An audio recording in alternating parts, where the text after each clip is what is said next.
Napagtagpi-tagpi ni Freddy ang mga nangyari sa kanila ni Dara noon. Dito na napagtanto ni Freddy na simula noon at hanggang ngayon, ginagamit siyang sangkapan ni Dara para sa sariling interes nito.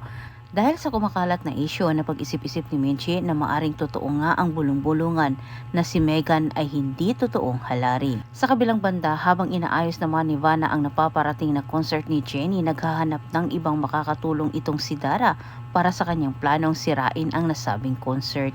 Ngunit ilang kabaliktaran ang mangyari sa mga plano ni Dara sapagkat malaman ng lahat na si Megan ay isang huwad na halari. Samantala sa kabilang banda, gumagawa na ng paraan itong si Amelia para mapag-ayos ang magkapatid kuno. Ngunit hindi pinagbigyan ni Megan ang hiling ng kanyang lola, mas lalong lumaki ang kanyang galit dito kay Jenny.